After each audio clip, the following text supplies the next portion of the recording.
Bismillahirrahmanirrahim. Assalamualaikum warahmatullahi wabarakatuh.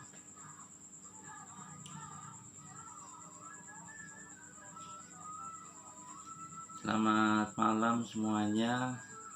Alhamdulillah pada malam hari ini kita diberi kesehatan, diberi kesempatan untuk bisa mencari ilmu, untuk bisa hadir di perkuliahan daring ini. Syukur alhamdulillah kita semua mudah-mudahan selalu dalam keadaan sehat walafiat. Pada malam hari ini kita masuk ke bab 5 mengenai analisis Undang-Undang Nomor 5 Tahun 74 tentang pokok-pokok pemerintahan. Jadi kenapa saya memunculkan ini sebagai satu materi di dalam hukum otonomi daerah, karena kalau berbicara tentang undang-undang otonomi daerah itu pasti, terutama di Indonesia, pasti berangkat dari Undang-Undang Nomor 5 Tahun 74. Undang-undang ini merupakan embrio awal dari lahirnya sistem pemerintahan daerah yang kita kenal dengan otonomi daerah.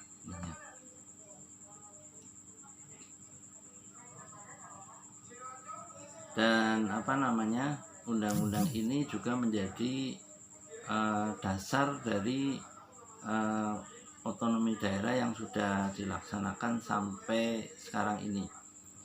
Seperti kemarin kita sampaikan bahwa undang-undang otonomi daerah di Indonesia itu sudah menghasilkan atau melalui proses tahapan sekitar 4 undang-undang, yaitu Undang-Undang Nomor 5 74, kemudian Undang-Undang Nomor 33 tahun 99, kemudian Undang-Undang Nomor 32 tahun 2004, serta Undang-Undang Nomor 23 tahun 2014. Nah, ini kita khusus membahas tentang Undang-Undang Nomor 5 tahun 74 ini. Ini kalau rekan-rekan pahami, itu yang ini di unmute ya, suaranya di unmute dulu yang teman-teman ya, suaranya di unmute dulu ya biar jelas suaranya. Jadi kalau kita tahu lahirnya Undang-Undang Nomor 5 tahun 74 itu latar belakang kondisi sosial politiknya itu adalah pada masa Orde Baru. Jadi pada masa pemerintahan Presiden Soeharto, di mana pada saat itu sistem pemerintahannya itu dikendalikan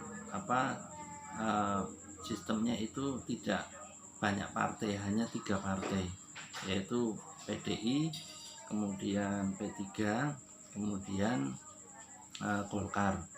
Jadi itu sebagai konsep yang dikembangkan oleh Pak Harto mengikuti apa yang menjadi tesis dari ahli sosiologi Clifford Geertz, di mana di dalam tipologi sosial masyarakat Indonesia itu tercermin ada 3 kelompok, yaitu kelompok merah atau nasionalisme yang dijawantahkan ke PDI, kemudian kelompok hijau atau kelompok agama yang dijawantahkan ke P3, serta kelompok pegawai negeri atau yang masuk ke dalam kelompok golongan karya. Jadi Pak Harto membuat satu sistem perpolitikan itu dibagi menjadi 3. Beliau mencoba tidak mengikuti apa yang dilakukan oleh pemerintahan sebelumnya, Pak Karno, yang mana dengan konsep multi partai itu memunculkan banyak persoalan. Ini menurut pandangan Orde Baru, maka dibentuklah 3 partai itu. Kemudian dalam konsepnya itu otonomi daerah itu mencoba untuk menjawab gagasan agar bagaimana bisa memenuhi aspirasi dari masyarakat, di mana di mana dengan dibikinnya otonomi daerah itu untuk menghindari ataupun protes-protes yang terjadi di banyak daerah. Pada saat itu sebenarnya banyak daerah yang melakukan protes ke pusat karena mungkin adanya ketidakmerataan pembangunan. Misalnya dulu sudah muncul gerakan Aceh Merdeka, kemudian sudah muncul gerakan Papua Merdeka, kemudian Timur Leste dan lain sebagainya. Maka undang-undang ini mencoba dihadirkan untuk menjawab tantangan itu. Meskipun nanti bisa kita diskusikan banyak kelemahan-kelemahan yang ada di situ. Nah, ini yang menjadi latar belakangnya dari Undang-Undang Nomor 5 Tahun 74. Terus pada saat itu konsep pembangunannya itu menggunakan konsep pembangunanisme, yaitu lebih menciptakan satu pertumbuhan ekonomi yang tinggi. Ini dengan setidaknya ditandai dengan adanya swasembada pangan pada tahun 83. Nah, namun pada sisi lain itu Undang-Undang Nomor 5 Tahun 74 itu pada prakteknya itu di dalam membangun kepemimpinan daerah itu memunculkan sesuatu yang tidak demokratis, di mana di dalam Undang-Undang Nomor 5 Tahun 74 itu pemilihan kepala daerah itu ditentukan oleh anggota DPRD, tidak dilakukan pemilihan langsung kepada masyarakat, sehingga kepala daerah yang terjadi pada saat itu biasanya berlatar belakang militer, berlatar belakang tentara yang pada saat itu memang ada kedekatan politik dengan Pak Harto. Terus selain itu juga konsep desentralisasi itu tidak berjalan terlalu desentralisasi, karena justru konsep otonomi daerahnya itu lebih mengedepankan aspek dekonsentrasi.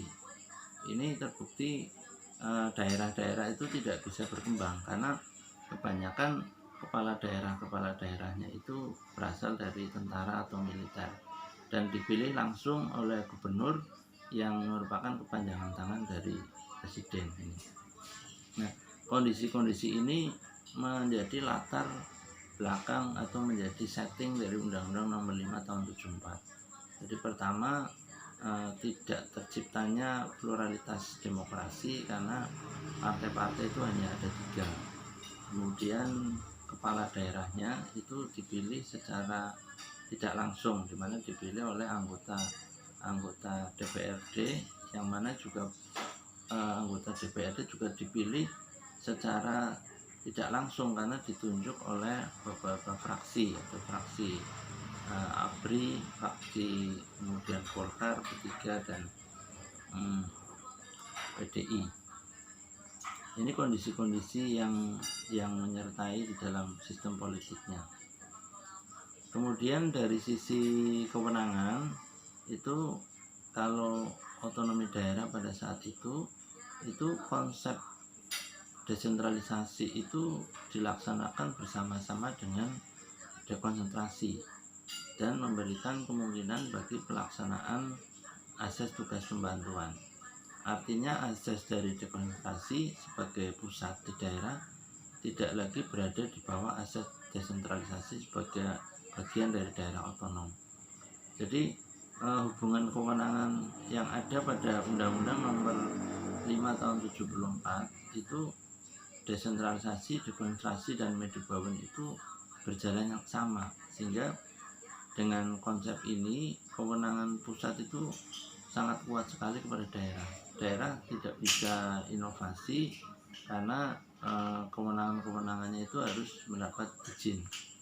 Kalau otonomi sekarang kan daerah itu diberikan kebebasan untuk bisa memutuskan permasalahannya, kecuali pada beberapa kewenangan-kewenangan khusus yang tidak bisa dilaksanakan oleh daerah. Misalnya sistem pertahanan keamanan, kemudian kebijakan fiskal dan moneter, kemudian peradilan, kemudian agama.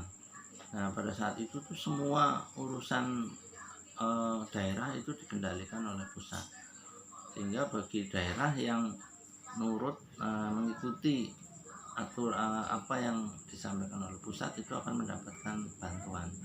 Nah, kondisi ini menyebabkan adanya ketidakmerataan, terutama karena pembangunannya lebih berorientasi kepada Jawa, seperti itu, tidak berorientasi kepada Jawa dan luar Jawa. Nah, ini menyebabkan ada muncul ketidakadilan di berbagai daerah. Kemudian kalau dari sisi hubungan kewenangan di Medebowin itu masih sama dengan yang dilakukan sampai saat ini. Artinya kalau di kabupaten Bapak Ibu melihat ada kantor agama, kemudian ada peradilan dan lain sebagainya, kantor pengadilan negeri, atau misalnya kantor biro statistik, itu masih sama dulu. Artinya baik pada era Pak Harto sampai sekarang itu asas diperbantukan masih ada.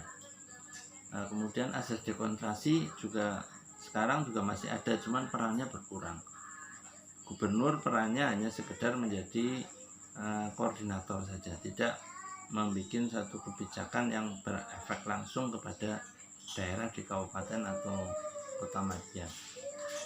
Mungkin nanti akan ada pertanyaan atau diskusi terkait bagaimana peran gubernur, misalnya ketika kemarin ada kasus viral yang ada di kota Tegal itu terkait acara dangdut, itu menurut bagaimana? Ini bisa kita didiskusikan nanti setelah saya presentasi.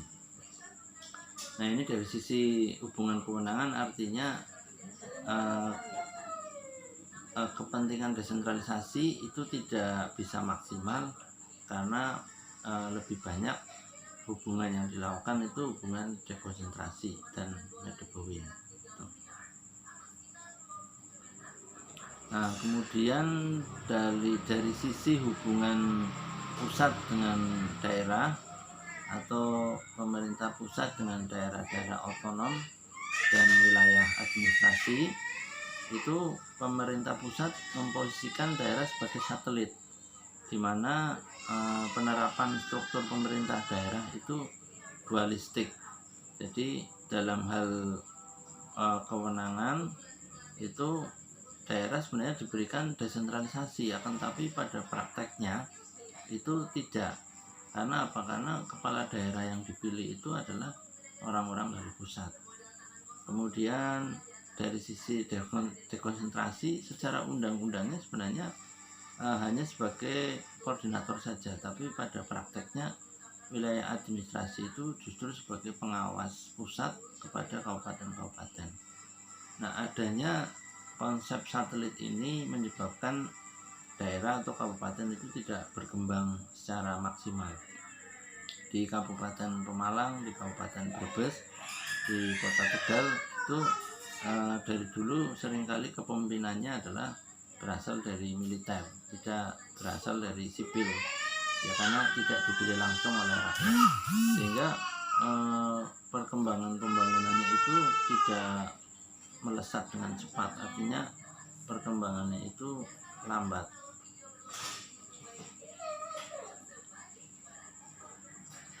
Nah, ini konsep-konsep ini menyebabkan pada era Pak Harto itu pelaksanaan otonomi daerah itu tidak berjalan maksimal. Kemudian demokratisasi daerah itu tidak muncul. Banyak orang-orang daerah yang pinter, orang-orang daerah yang cerdas itu diredam kritikannya. Kemudian pada saat itu sistem kebebasan pers juga dibatasi, artinya pers ini kalau yang tidak memberitakan hal-hal yang positif dari pembangunan, maka itu dianggap sebagai sesuatu yang berlawanan dengan pemerintah pusat. Nah, kemudian dari sisi hubungan keuangan, jadi pengaturan hubungan keuangan pusat dan daerah itu didasari oleh 4 prinsip. Yang pertama, urusan yang merupakan tugas pemerintah pusat di daerah itu dibiayai dari atas beban APBN. Nah, ini kita melihat pada saat itu konsep distribusi keuangan dari pusat ke daerah itu lebih banyak masukannya itu berasal dari APBN, sementara dari APBD itu sangat kecil, sehingga ini menyebabkan daerah itu tidak berkembang secara maksimal. Kemudian yang kedua, urusan yang merupakan tugas Pemda sendiri itu dibiayai atas beban APBD sendiri, tidak mengambil dari APBN. Nah, pada satu sisi daerah itu tidak bisa berkembang. Dulu yang namanya tempat wisata itu tidak sebanyak sekarang. Tempat wisata satu kabupaten itu hanya 1 atau 2. Padahal itu adalah salah satu potensi daerah di dalam memberdayakan daerahnya. Kemudian yang namanya retribusi atau pajak daerah itu derivasinya atau pengembangannya juga tidak terlalu banyak. Padahal itu bisa sebagai sumber pemasukan pembangunan bagi masing-masing daerah. Terus yang ketiga, di dalam hubungan keuangan, jadi urusan yang merupakan tugas pusat itu dilaksanakan lewat pembantuan. Jadi ini masih sama ya dalam konsep ini. Artinya adanya contoh misalnya kantor agama, kantor pengadilan, itu adalah kantor-kantor urusan pusat yang kantornya itu mengambil tempat di masing-masing kabupaten atau kota. Terus hubungan keuangan yang lain, misalnya sepanjang potensi sumber-sumber keuangan belum tercukupi, itu pemerintah memberikan sejumlah sumbangan. Nah, pada konsep ini seringkali sumbangan yang diberikan oleh pusat kepada daerah itu tidak adil. Artinya daerah-daerah yang dekat dengan kekuasaan itu mendapatkan sumber keuangan yang melimpah. Nah, sementara daerah-daerah yang mungkin pada saat itu ketika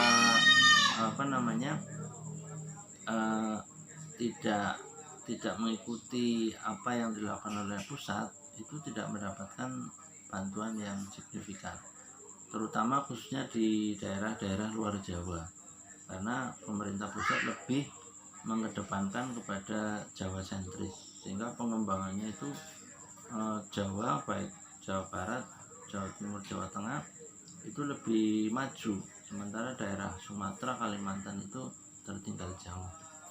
Bahkan di Jawa sendiri terjadi ketidakseimbangan karena lebih banyak di Jawa Tengahnya, sementara di Jawa Timur dan Jawa Barat itu perkembangannya masih lambat. Ini kondisi pada konteks hubungan keuangan ini. Kemudian dari sisi hubungan pengawasan, jadi saat itu ada konsep yang namanya kantor Koramil saat itu. Jadi Koramil itu dijadikan sebagai pengawasan represif pusat kepada daerah-daerah. Jadi yang ingin daftar sebagai seorang PNS itu harus dilakukan semacam litsus, diteliti apakah masuk ke dalam keanggotaan organisasi PKI atau apa. Kemudian misalnya ada masyarakat yang kritis di suatu RT RW, maka di situ Koramil itu berperan untuk melakukan pengawasannya. Jadi konsep Koramil, konsep Kodim itu dijawantahkan oleh pusat itu sebagai tempat untuk memantau masyarakat-masyarakat yang kritis. Nah, dengan kondisi ini demokrasi itu tidak berkembang, tidak berjalan di daerah, yang mengakibatkan aspirasi masyarakat itu tidak bisa terjawantahkan, sehingga pada akhirnya pembangunan itu berjalan sepihak dan tidak merata. Ini dari sisi pengawasan.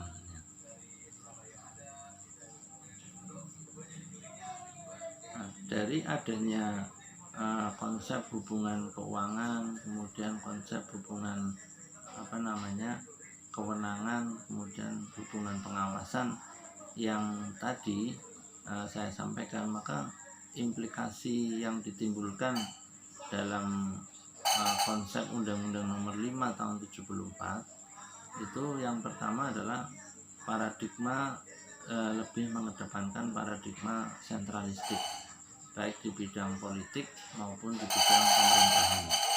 Nah, ini kondisi ini menyebabkan munculnya satu kritikan-kritikan terhadap pelaksanaan demokrasi di Indonesia. Saat itu di kampus itu ada aturan yang membatasi orang untuk berpendapat yang disebut dengan normalisasi kehidupan kampus. Nah, ini mahasiswa yang kritis, mahasiswa yang melawan dari pemerintah itu tidak mendapatkan beasiswa, kemudian dikeluarkan dari kampus. Ini menyebabkan adanya ketakutan. Kemudian banyak aktivis-aktivis yang diculik, banyak aktivis-aktivis pro demokrasi yang hilang. Kemudian ada juga wartawan, dulu ada wartawan Udin, kemudian wartawan di Yogyakarta yang hilang karena pernah memberitakan hal-hal yang tidak yang melawan pemerintah. Nah, ini kondisi ini menyebabkan masyarakat itu meledak, ditambah dengan kondisi ekonomi terutama pada tahun 98, krisis ekonomi terjadi di mana-mana, banyak terjadi PHK, inflasi tinggi. Ini menyebabkan munculnya arus reformasi di situ. Jadi akibat adanya konsep yang sentralistik ini menyebabkan ditambah dengan ekonomi yang karut-marut, ini menyebabkan rezim ataupun era Pak Harto ini jatuh. Namun ada pelajaran yang bisa diambil dari situ, bahwa sebenarnya dari sisi konsep itu Undang-Undang Nomor 5 Tahun 74 itu menjadi fondasi dasar dari otonomi selanjutnya.